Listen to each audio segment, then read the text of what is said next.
Claire Whitman pulled her worn Honda into the circular driveway of the Millbrook estate, the morning mist still clinging to the manicured lawns. She'd been cleaning this grand Connecticut mansion for 3 months now, always arriving early when the wealthy owners were away in the city. The routine was simple: unlock with the hidden key, clean in silence, lock up and leave. Today should have been no different. But as she approached the kitchen entrance, warm light spilled through the windows. Someone was inside. Claire hesitated, her hand frozen on the doorknob. The Ashfords weren't supposed to return until next week. Maybe it was a burglar. Maybe she should call the police. But something made her turn the key anyway, curiosity overriding caution.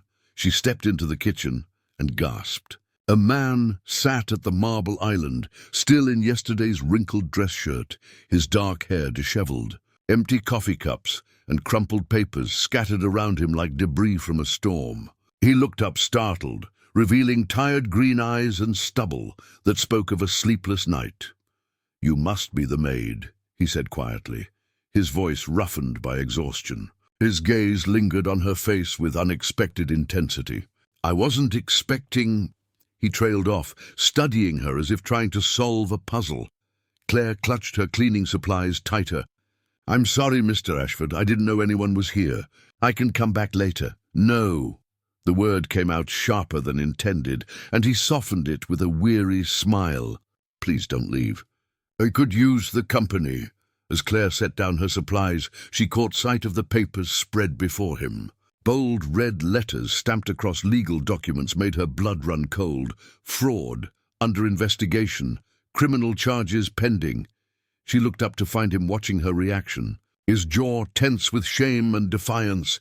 In that moment, Claire made a choice that would change everything. She moved to the coffee maker without a word, as if she'd seen nothing at all. "Would you like some fresh coffee, Mr. Ashford?" Something flickered in his eyes. Gratitude, surprise, maybe something deeper.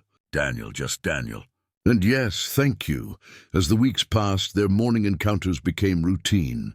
Daniel would be waiting in the kitchen, papers spread before him, phone calls conducted in hushed, urgent tones. Claire worked around him with practiced efficiency, humming softly as she arranged fresh flowers or dusted antique furniture.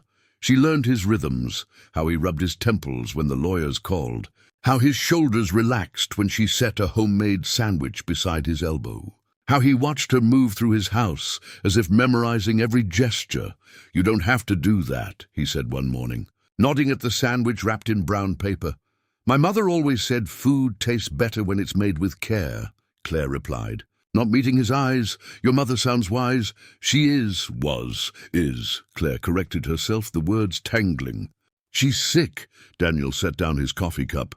"I'm sorry." Something in his voice made her look up. No pity, no false sympathy, just genuine understanding. As if he knew what it meant to watch someone you love slip away, piece by piece. "It's just us," Claire heard herself saying. "Has been since Dad died 5 years ago. The medical bills—" She stopped, horrified. Why was she telling him this? "How much do you need?"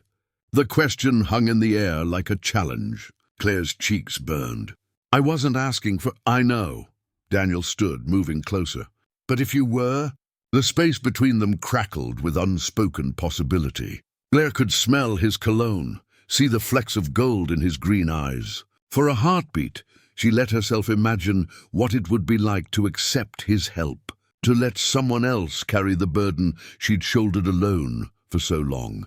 The fantasy shattered when she accidentally knocked over his coffee cup, sending hot liquid cascading across his legal papers. "Oh God, I'm so sorry." Claire lunged for paper towels, her hands shaking as she tried to blot the mess.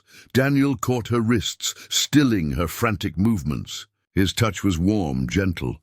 "It's just a cup, Claire. Some things matter. Most don't." She looked up, trapped in his gaze, and saw something that made her breath catch. Then the doorbell rang. Daniel's face went white. The coffee-stained papers suddenly seemed insignificant compared to the terror in his eyes.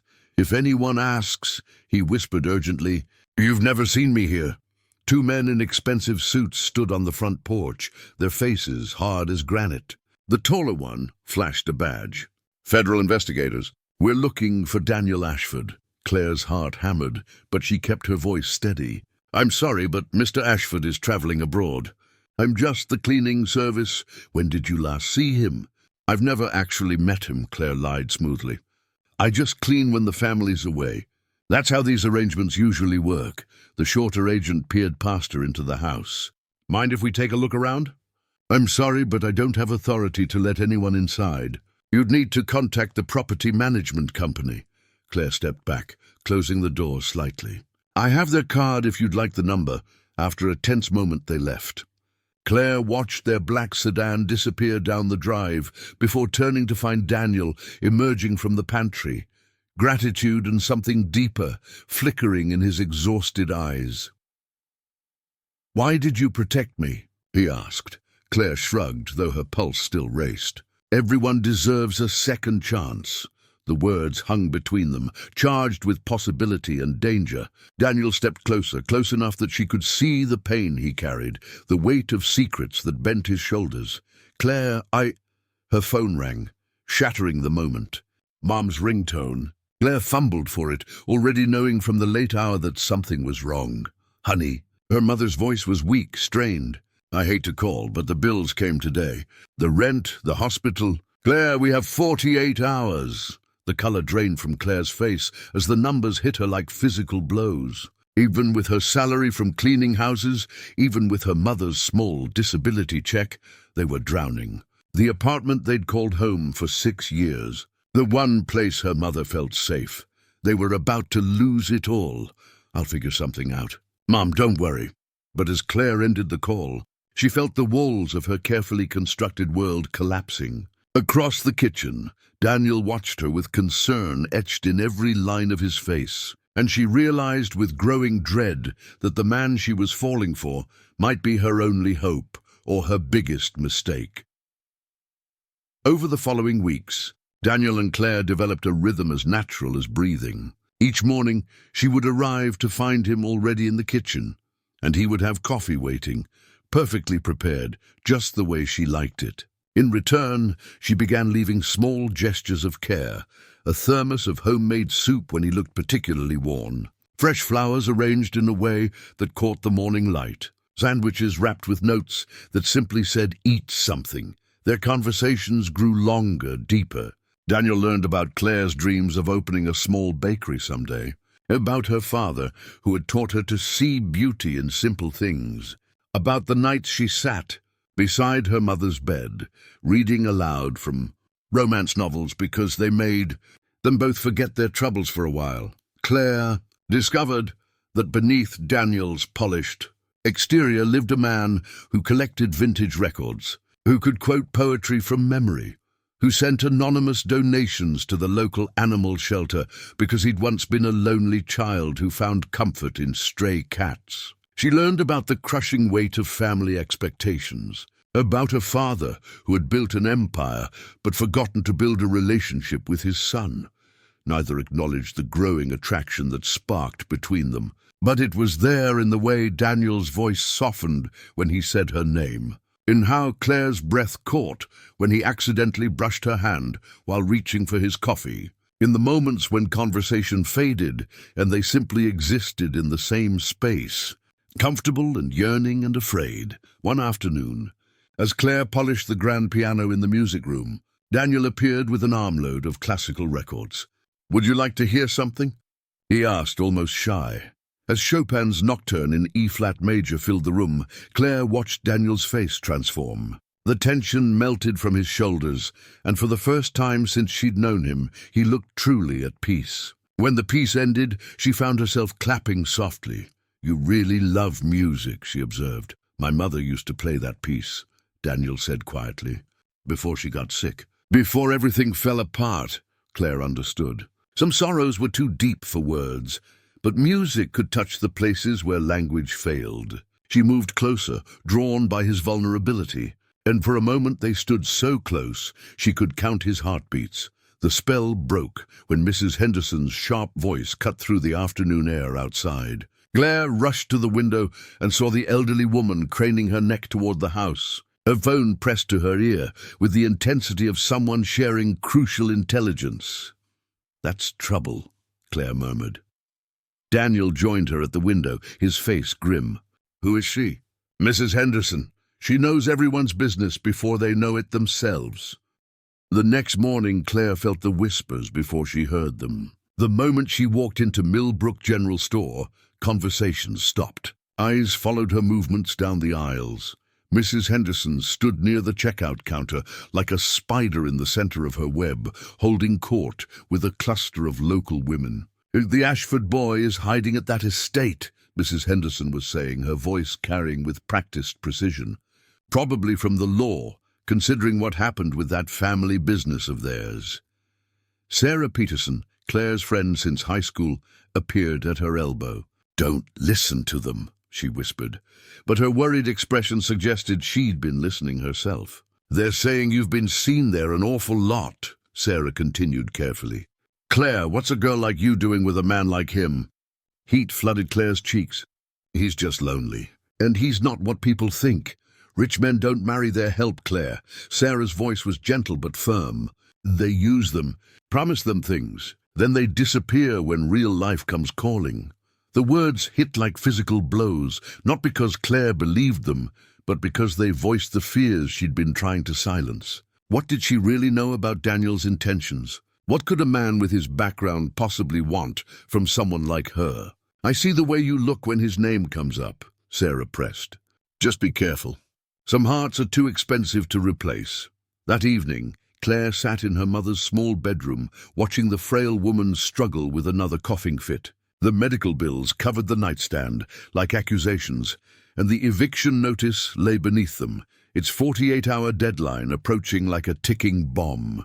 "You need to ask him for help," her mother said when the coughing subsided, her voice barely a whisper. "Mom, I can't. It's not appropriate." "Pride won't keep us warm, honey." Helen Whitman had always been able to read her daughter's heart. "You care about him, don't you?"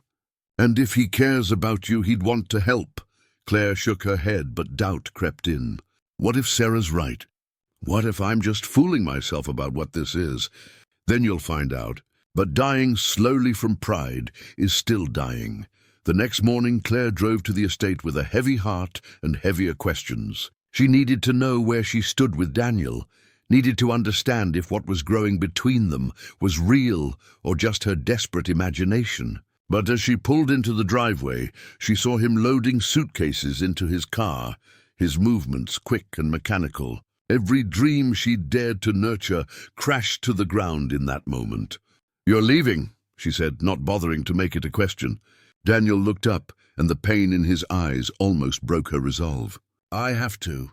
The investigation is heating up, and my family's lawyers think it's best if I distance myself from Millbrook for a while." "How long is a while?" "I don't know." His honesty was worse than any lie would have been. "Claire, I never wanted you involved in this mess. You deserve better than what?" The words erupted from her before she could stop them. "Than someone who believes in you. Than someone who sees you as more than your last name or your bank account." Daniel set down the suitcase he'd been holding. "That's exactly why I have to go. You see me as someone I'm not sure I really am." Desperation made her brave. "Daniel, I need to tell you something. My mother and we're about to lose our apartment. The medical bills, the rent. We have until tomorrow to come up with the money or we're on the street." The words hung in the air like a confession, and Claire immediately regretted them. Daniel's face went through a series of emotions: surprise, concern, determination, and something that looked like relief. "How much?" he asked, already reaching for his checkbook. "No, that's not why I told you. I just wanted you to understand that I know what it's like when everything falls apart. I know what it means to feel like you're drowning. You don't have to carry this alone." But Daniel was already writing, his pen moving with decisive strokes. He tore off the check and pressed it into her hands. $10,000? More money than she'd ever seen at once. "This isn't charity, Claire," he said firmly, his hands covering hers. "This is what you're worth, what your peace of mind is worth, what your mother's health is worth." For a moment, hope bloomed between them like flowers after rain. Daniel's eyes held promises of protection, of partnership, of a future where neither of them had to face their storms alone. "I'll find a way to pay you back," Claire whispered. "The only payment I want is for you to be safe and happy." That night, Claire fell asleep clutching the check, dreams of saved apartments and healed mothers dancing through her mind. But when she arrived at the bank the next morning, her world came crashing down with the force of a wrecking ball. "I'm sorry, Miss Whitman," the bank manager said, his voice carrying through the lobby with mortifying clarity. "This account has been frozen by federal order. The check is worthless." Every conversation in the bank stopped. Every eye turned toward Claire, who stood frozen in humiliation as Mrs. Henderson's sharp intake of breath cut through the silence like a blade. Within hours, the news had spread through Millbrook like wildfire. Claire couldn't walk down Main Street without hearing the whispers, couldn't enter a shop without feeling the weight of judgmental stares. Mrs. Henderson had wasted no time sharing every detail of the bank incident, embellishing the story with each telling. "I heard she was fooling around with that criminal," one voice said behind Claire at the pharmacy. "Tried to pay her off with fake money, can you imagine? What did she expect getting involved with a man like that?" Each word was a knife twist, but Claire held her head high and continued her errands. She had more pressing concerns than small-town gossip. Her mother's condition had worsened since the stress of nearly losing their home, and the unpaid medical bills were mounting like storm clouds. At the hospital, Claire found her mother barely conscious, her breathing shallow and labored. The attending physician, Dr. Martinez, pulled Claire aside with the grave expression she'd learned to dread. "Her condition has deteriorated significantly," he said gently. "The pneumonia isn't responding to treatment as we'd hoped. We need to discuss more aggressive interventions, but I have to be honest about the costs." Claire nodded numbly, signing papers she couldn't afford, authorizing treatments that would drain what little savings they had left. As she sat beside her mother's bed that evening, holding a hand that felt frighteningly fragile, shame and desperation warred in her chest. "I'm sorry, Mom," she whispered. "I thought I could fix everything. I thought he cared enough to help, but I was just the maid, just someone to pass the time with." Helen Whitman's eyes fluttered open, focusing on her daughter with effort. "Not your fault," she managed. "Love makes us foolish sometimes." But even as her mother tried to comfort her, Claire felt the walls closing in. The apartment they'd managed to keep for now would soon be lost again. The medical bills were insurmountable. And somewhere, Daniel Ashford had disappeared from her life as suddenly as he'd entered it, leaving only broken promises and a worthless piece of paper. The next morning, Claire returned to the estate one last time, hoping to find some explanation, some sign that what they'd shared had been real. But the house stood empty, its windows dark and unwelcoming. In the kitchen where they'd shared so many quiet mornings, she found only a hastily scrawled note on the marble counter. "Claire, I'm sorry for everything. You deserve better than what I can give you. The lawyers think it's best if I disappear for a while. Don't remember me badly." The note crumpled in her shaking hands. All those conversations about trust, about not facing storms alone, about seeing beyond surfaces, had any of it been real? Or had she been exactly what Sarah warned her about? Just the help, someone to use and discard when real life intruded. That night, Claire kept vigil at her mother's bedside as machines beeped their steady rhythms and nurses whispered about overdue payments. Through the window, she could see the distant lights of the Millbrook estate, and she wondered if she'd imagined the whole thing. Maybe Daniel Ashford had never existed at all. Maybe he'd been nothing more than a desperate woman's fantasy, a dream of rescue that had turned into a nightmare. The sound of footsteps in the hallway broke her reverie. A young nurse approached with an envelope marked "Urgent Legal Documents." "This came for you an hour ago," the nurse said. Hand-delivered by a courier service. With trembling fingers, Claire opened the envelope. Inside were property deeds, legal papers thick with official seals and signatures. As she read, her world tilted on its axis. The Millbrook estate, all 40 acres, the mansion, everything, had been transferred into her name. The deed was dated 3 days ago, the day before Daniel's accounts had been frozen. Beneath the legal documents was a letter in Daniel's careful handwriting. Claire, by the time you read this, I'll be gone, but I need you to know the truth. I've been cleared of all charges. My brother Marcus confessed to embezzling from the company and trying to frame me. The investigators found the evidence yesterday, but I'm still leaving Millbrook. Not because I have to, but because I believe you deserve more than a man with such a complicated past, more than someone who brings federal investigations and family scandals into your life. The estate is yours now, free and clear.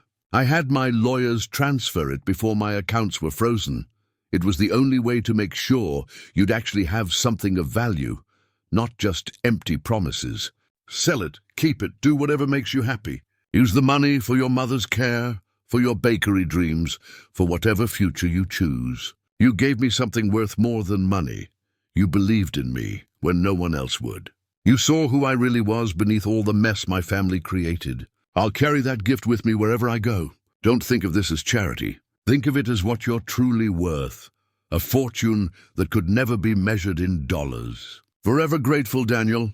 Claire's hands shook as she processed the magnitude of what he'd done. The estate was worth millions. Her mother's medical care, their apartment, her dreams, everything was suddenly possible. But the man who'd made it possible was gone, disappeared into the night like a character from one of the romance novels she read to her mother. She looked at the clock, 11:47 p.m. Then she remembered something Daniel had mentioned weeks ago. He always took the midnight train when he traveled. Said there was something romantic about night journeys. If he was leaving Millbrook, if he was really walking away from everything they'd built together, he'd be at the station now. Claire looked at her sleeping mother, at the property deeds that represented security beyond her wildest dreams, at the letter that broke her heart, even as it changed her life. Then she made a choice that scared her more than poverty ever had. She was going to fight for love. Racing through the empty streets of Millbrook, Claire's heart hammered against her ribs. The train station sat on the outskirts of town, a small brick building that served the late-night routes to Boston and New York. As she pulled into the parking lot, she saw the distant headlight of an approaching train. Inside the station, a handful of passengers waited on wooden benches. And there, standing apart from the others with a single suitcase at his feet, was Daniel. He looked older somehow, worn down by weeks of legal battles and the weight of walking away from the only real connection he'd found in years. The train pulled into the station with a screech of brakes and a hiss of steam. Passengers began boarding, their voices echoing in the night air. Daniel picked up his suitcase and moved toward the train, his shoulders set with the resignation of a man who'd made an impossible choice. "Daniel," Claire's voice cut through the noise like a bell. He turned, and she saw the exact moment he registered her presence. Surprise, joy, and pain flickered across his face in rapid succession. Through the train window, their eyes met across 20 feet of platform, and in that moment, both realized what they were about to lose. "Claire!" Daniel's voice was barely audible over the train's engine. The conductor called, "All aboard!" and Daniel hesitated, one foot on the train steps. Other passengers pushed past him, eager to claim their seats, but he remained frozen between two worlds, the safe loneliness of escape and the terrifying possibility of love. "Don't go," Claire called, moving closer. "Please just don't go. You read the letter?" Daniel stepped down from the train, his suitcase forgotten. "I read it. All of it." Claire stopped just out of reach, afraid that touching him would make this moment too real, too breakable. "You gave me a fortune, Daniel. But you kept the only thing I really wanted. What's that?" "You." The train's whistle blew, sharp and final. The conductor leaned out, calling for any remaining passengers. Daniel looked at the train, then at Claire, and she saw the moment he made his choice. Instead of boarding, he knelt on the platform and placed the property deed, which Claire had brought with her, at her feet. "My fortune, my heart, everything I have is yours if you'll have it. Not because you need it, but because I need you to know what you're worth to me." As the train pulled away without him, carrying other people toward other destinies, Daniel and Claire stood together in the small circle of station light. The morning sun was beginning to break through the clouds, painting the sky in shades of hope and new beginnings. "The whole town is watching," Claire said, glancing toward the station windows where a few early commuters had gathered to witness the scene. "Let them watch," Daniel replied, standing and reaching for her hands. "Some things are worth the gossip." And as the sun rose over Millbrook, Connecticut, Claire Whitman realized that sometimes the best fortunes aren't measured in money, but in the courage to believe that love, real, complicated, transformative love, is worth fighting for, no matter what the world thinks. Thank you for listening to this story until the end. If you enjoyed it, please support the channel, subscribe, leave a like, and share your thoughts in the comments so you don't miss the next episodes. See you in the next story.